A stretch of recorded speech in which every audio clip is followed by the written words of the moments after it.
Supreme Court this morning striking down the federal ban on sports betting. At least 20 states working towards legalizations. Revenues, though, still small. Although that doesn't mean that we're just gonna, have legal sports betting across the country anytime soon. I think it'll really take a while to get to a large number of states. So you need a new revenue source, and everybody right now is focused on sports gambling being that revenue source. I would place a bet on anything, anywhere, at any time. Calls to the state's problem gambling helpline nearly tripled. The largest caller demographic, 25 to 34. College students who have gambled federal student loan money. I have young patients who have gambled away inheritances. I fucking had it, bro. Oh, God! I lost everything! I lost everything! I lost everything!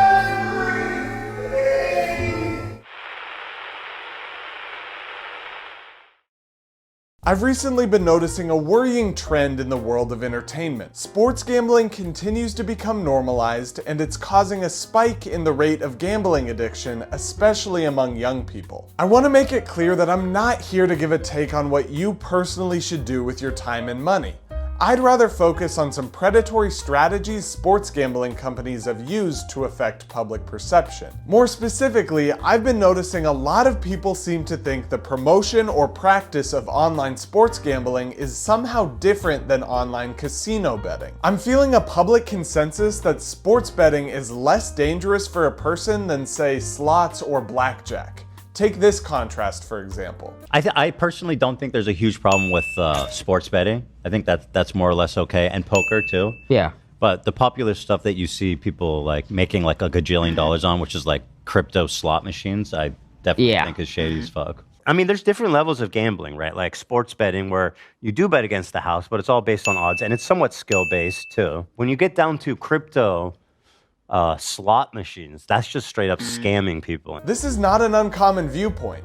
It's almost to the point where the thought that sports gambling is less dangerous for us is almost ingrained in our minds. I think it's safe to say that the average person would be more worried walking in on their little brother spinning online slots than making parlays on DraftKings. In this video, I'm gonna walk through the mainstream normalization of sports gambling and the strategies companies have used to get there. Then I'll cover the common fallacies of sports gamblers. And after that, I'll finally satisfy that itch in my mind. I'm gonna hit the sports books and make 5 analytics supported picks before sending them off to a group of non-sports enthusiasts to see if sports knowledge actually gives you an advantage on the books. Let's get into it. Like any company, sports gambling ads are made to drive traffic to their product over competitors. That's all just normal marketing strategy. Sports gambling is unique though, as there's one common goal that all companies have when marketing their products. They all want to make sports gambling feel as normalized as possible. Their aim for decades has been to slowly but surely change public perception of sports gambling. They want you to see people gambling and think absolutely nothing of it.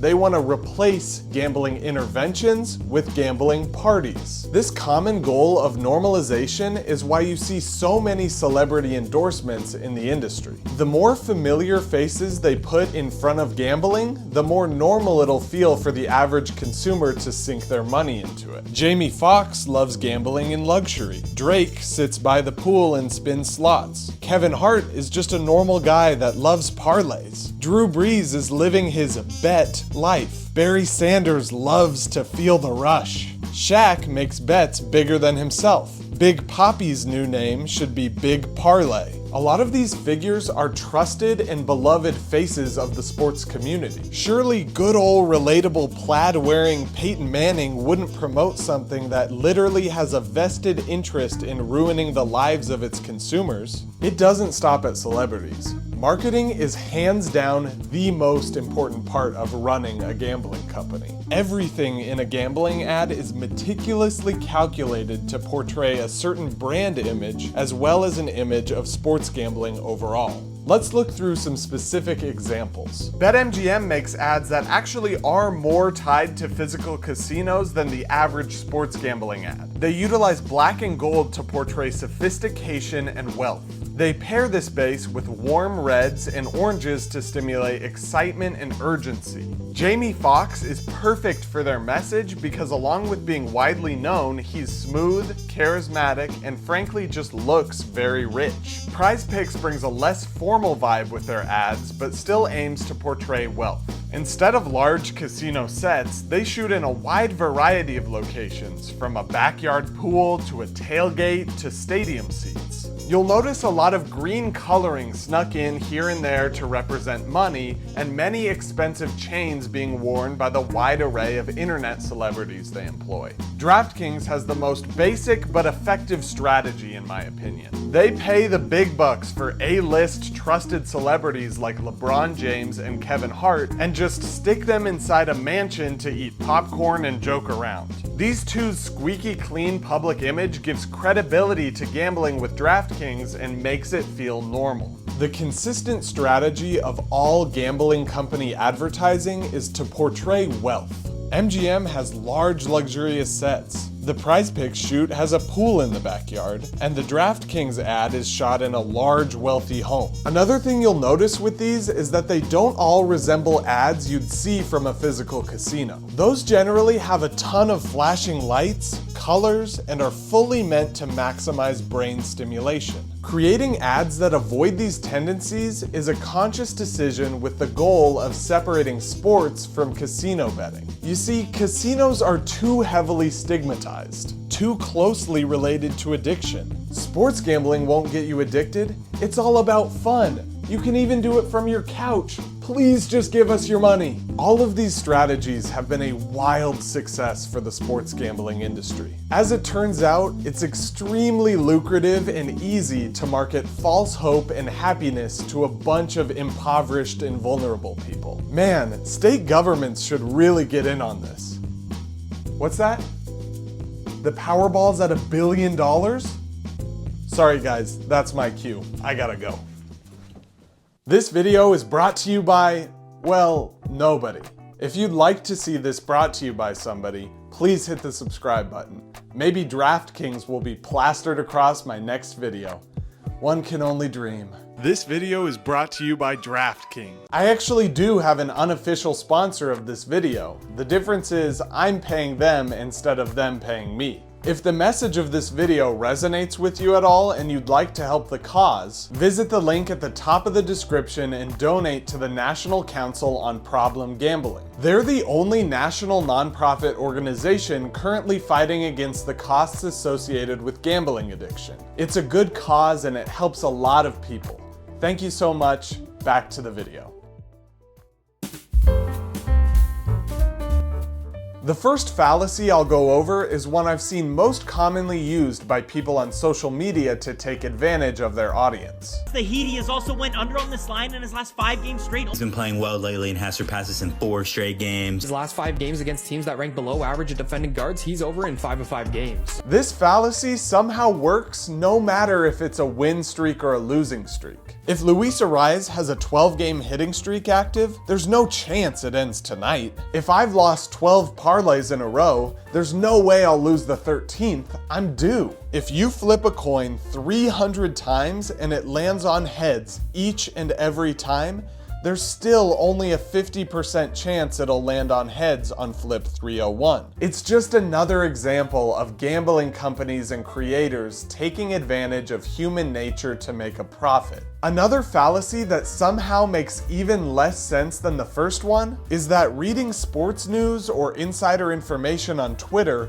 will somehow give you a leg up on gambling companies. Unless you're best friends with LeBron James, like I am, 99% of the insider info you'll hear, if true, will reach you after odds makers have already reacted accordingly. You might think you're fast enough, but I guarantee they're faster. This is a $250 billion industry. There aren't any loopholes you'll think of while sat on your couch that thousands of people haven't thought of before you and adjusted for. The final and most common fallacy I've seen among gamblers is that sports knowledge makes you better at sports gambling. After all, this logic makes sense with pretty much everything else. If I know a lot about math, I'm obviously going to do very well on my math test. If I know a lot about baseball, I can only be so bad at the game itself. This is not the same with sports gambling.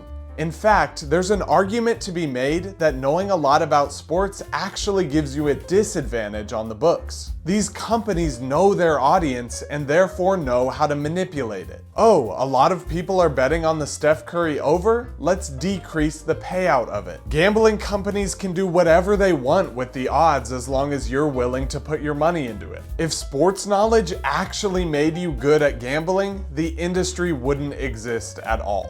Still don't believe me? I'm not so sure if I believe myself either. Let's sort things out with some experimentation. It's gambling time.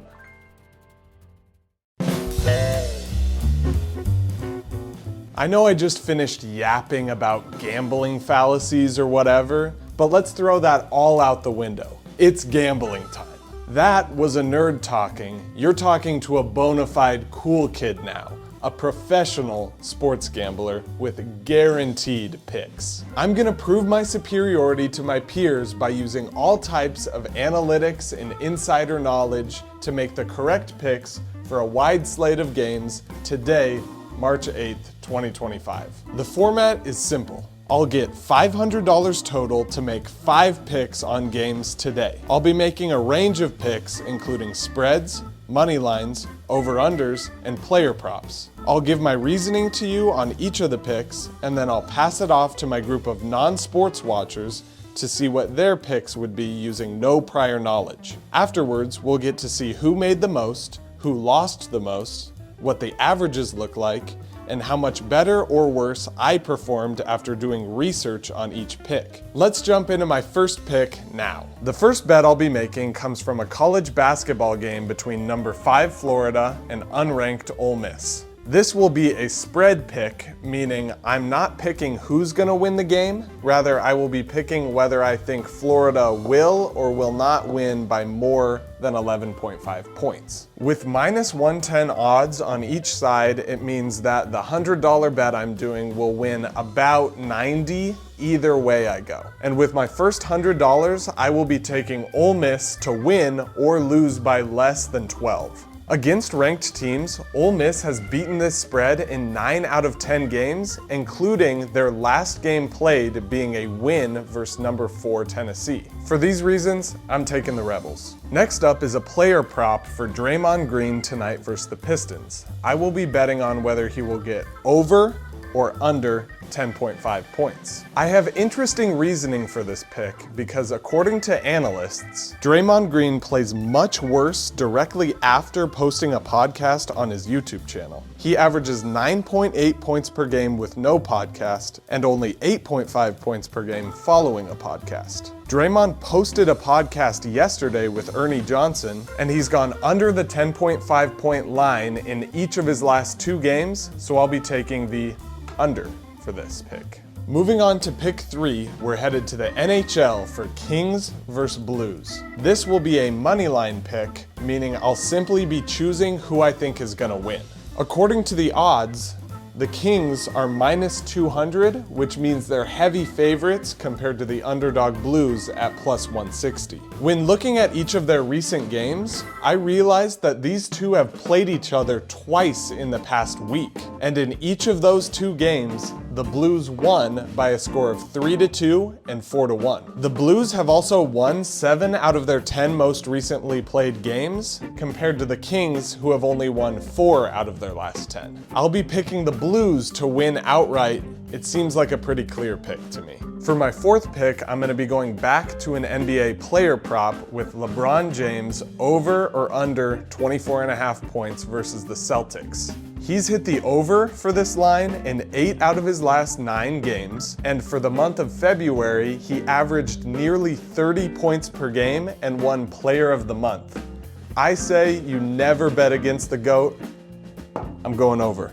My fifth and final pick will be an over-under total points line for the Hawks vs. Pacers game tonight. This season, Atlanta is ranked 5th in total offense and 27th in total defense. Indiana is ranked 10th in offense and 20th in defense. Two teams that are ranked top 10 in offense and bottom 10 in defense are bound to score a lot of points, so I'm gonna take the over 241.5 points for my final pick.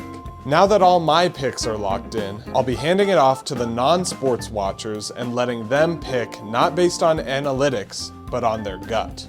Okay, Mia, how do you pick? I pick Old Miss because I support women and not alligators. I'm picking the alligators because I'm going off of which mascot I like more, and this one doesn't even have one. Mia, how much do you know about hockey? Nothing. Okay, so how do you pick? Who do you think's gonna win? I picked the Blues because I'm a big fan of blues music. Okay, thank you very much. I'm going with the Blues because I like music and this one has better colors. Okay, Mia, this one's a little different. You're not picking a team, you're picking whether you think over or under 241 points will be scored between these teams. Okay, So do you think these teams are good, both of them, or bad? I'm gonna say they're both bad. Okay, you're taking the under. Yeah, I'm taking the under. All right, reasoning? I'm really not, I don't mess with the circles, to be honest. Okay, what about the inner parts of them though? I think their mascots are kind of weak. Okay, I appreciate it. Yeah, Thank thanks. you. All right, Sydney, do you think these teams are good at scoring or bad? Over or under? I'm gonna go over, but I think this team is good, but this one is bad because this is a bad Hawk. Like it doesn't look good. There's not a lot of detail, but this one has good colors, and I like the basketball thing. So we're gonna go. This one's good enough to balance it out, and we're going over. Terrific analysis. Thank you. Do you think this man right here, his name is Draymond, will score over or under 10.5 points? I have to ask, is he nice before? No. He's not? No. He's notorious for kicking other people in the balls. Good for him. I'm gonna say over, because I think a little viciousness goes a long way. Okay, over, thank you. What do you think about this man? Over or under 10.5 points? Well, I heard that he was not nice, so I'm gonna go under because I think people should be nice. That's wholesome. Thank you. Do you know who this is? This is Mr. LeBron James. Of course it is. Now, do you think LeBron will get over or under 24.5 points? It has to be over. Why? He's a winner. He's always been a winner. He's the king. I mean, what I do you agree. want? Yeah. Lock it in. Over. Sydney, do you think LeBron James will get over or under 24.5 points? Over. It's LeBron No brainer? James. Yeah. It's LeBron James. You heard it here. I agree. Thank you, Sydney, for You're giving welcome. all your picks. You're welcome. After polling every non-ball knower, I took one more set of predictions before sitting back and watching my picks play out. All right, Willard, do you believe in LeBron? Okay, go get it. He does not believe in LeBron. You're no dog of mine. You're no dog of mine. You don't believe in LeBron. Do you believe in Draymond? Okay. Okay, he doesn't believe in Draymond either. That's good. Good boy. Good boy. With all the games complete, let's go over the results. The first game to close was Florida versus Ole Miss, and boy did this one miss for me. Ole Miss trailed by as much as 22 and ended up losing by 19. Next to wrap up was Hawks versus Pacers, which was on pace all game, but a cold fourth quarter and questionable last second decision made the over miss by just 3 points. We're 0 for 2 right now, but there's plenty more to come, including my underdog pick in hockey. The Blues tied the game at 1 early in the third period, forcing overtime, where they'd unfortunately lose 30 seconds in to a top-shelf wrister. Not too long after, the Lakers game wrapped up with LeBron only scoring 22, locking in his under, and no joke, with 30 seconds left in the Warriors contest, Draymond Green sank a clutch 3 to take him to 11 points. Here was my reaction to the news. I actually cannot believe this. Draymond Green hit a 3 with 35 seconds left. I went 0 for 5.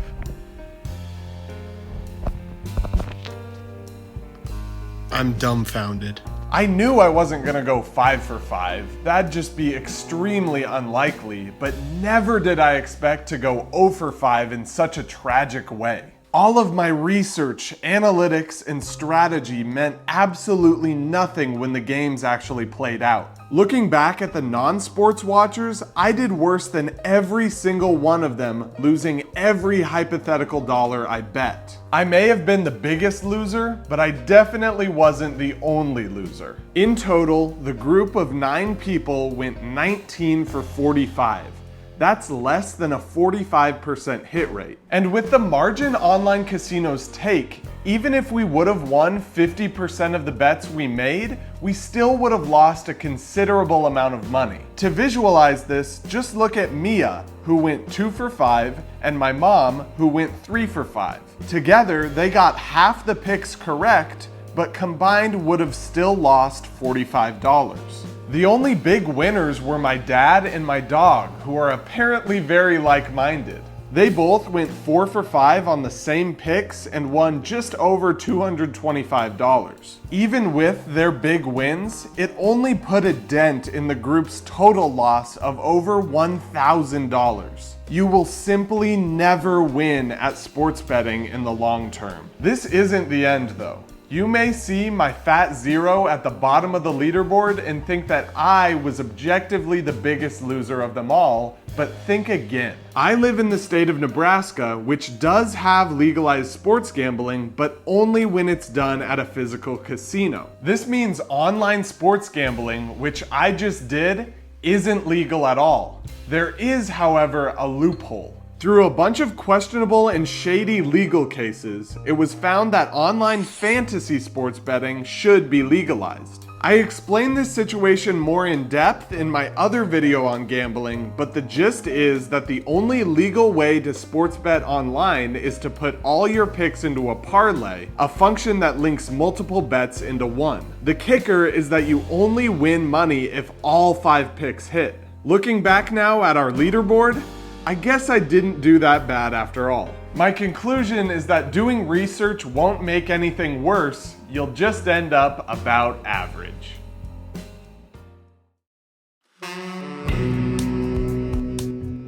If you're not familiar with sports betting, a lot of the numbers I just showed on the whiteboard probably didn't make a lot of sense to you. This is another aspect that's very intentional. Betting odds, by design, are confusing to casual bettors. Decimal odds make the most sense to me as they tell you your payout no matter what you're betting. A bet with decimal odds of 2.0 would mean you double your original stake. A bet with decimal odds of 1.5 would mean you win 50% on top of your original stake.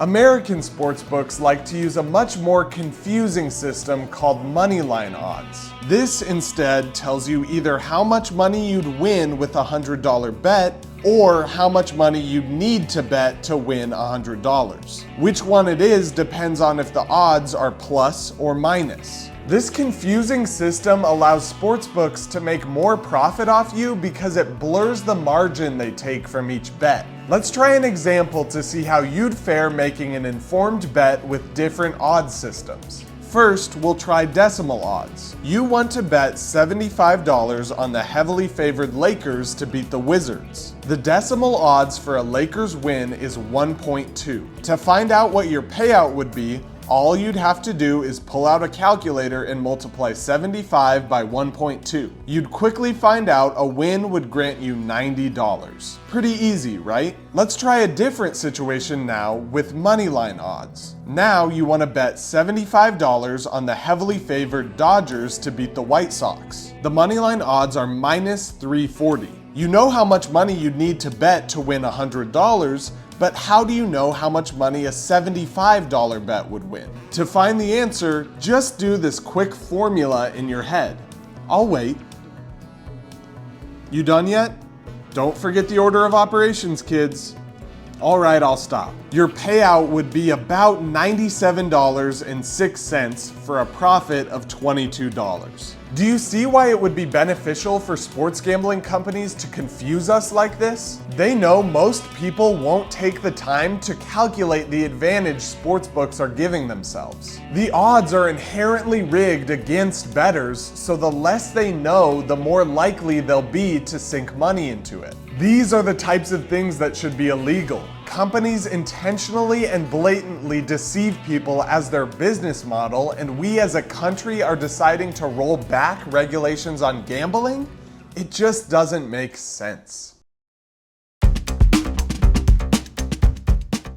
I've talked about gambling fallacies, deception, and even tried everything out myself, but I've yet to touch on the main way gambling companies pull in young people to take advantage of. It's not mainstream media. That's more a tool to normalize gambling to the masses. Young people aren't engaging with traditional media, they're engaging with influencers. I know addressing the promotion of sports gambling online can ruffle a lot of feathers because chances are at least a few of your favorite sports influencers promote gambling on a regular basis. And while I personally think nearly all promotion of online sports gambling is immoral, especially when you have a young audience, there are definitely levels of severity, and I've segmented them into 3 sections that make up the influencer funnel. The idea is that sports gambling companies cast a wide net over a young audience and slowly lead them down a pipeline to the end, which is full-on gambling addiction. The top of the funnel consists of creators who promote sports gambling, but only in ad reads that are completely separate from the topic of their content. This makes it clear that there is a paid sponsorship and nobody is deceived into thinking otherwise. This does still contribute to the wide normalization of gambling, but isn't actively trying to shove gambling down your throat, nor is it sneaky, undisclosed promotion. Examples of large influencers who participate in this less offensive example of gambling promotion are John Boy Media and Jimmy High Roller. To give a more positive point of view, a few examples of large influencers who have fully steered clear of this temptation are John Boys and Michael McKelvey. As we move down the funnel, things start to get a bit more severe. These are influencers who aren't fully categorized as betting influencers, but actively integrate sports betting into their content along with partnering with betting companies. What this does is blurs the line between what's an advertisement and what the influencer is just doing for fun or for content. The Federal Trade Commission requires clear and conspicuous disclosure of any connection between an endorser and a marketer. It's illegal to not actively and consistently disclose these partnerships, but influencers like to toe the line as much as they can. Examples for this second tier include the Nelk Boys and Jake Paul, who actually co-owns his own gambling company. Last and definitely least, the final tier of the funnel is for the kids who have already successfully been pulled into the gambling sphere and now just need to be wrung dry of everything they're worth. These are influencers whose only purpose is to gamble and promote gambling.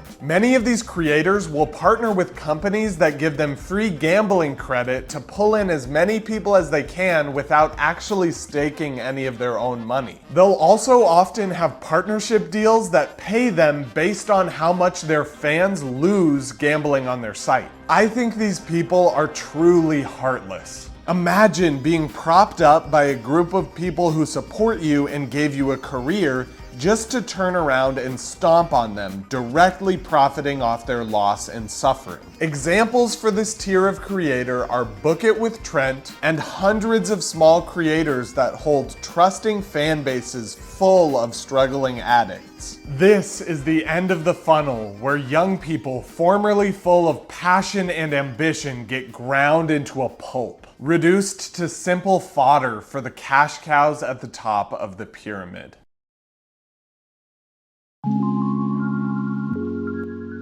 I know that wasn't the brightest of notes to end on, nor the most fun topic for a video, but it just has to be talked about when gambling companies are infiltrating every corner of every sport we've grown up loving so fondly. Don't forget that there are things you can do to combat this problem. Vote against legalization of sports gambling in elections. Tune out or block gambling influencers to reduce their reach. Donate to helpful organizations like the National Council on Problem Gambling. Participating in any of these, no matter the magnitude, does have a positive effect. Thank you for watching.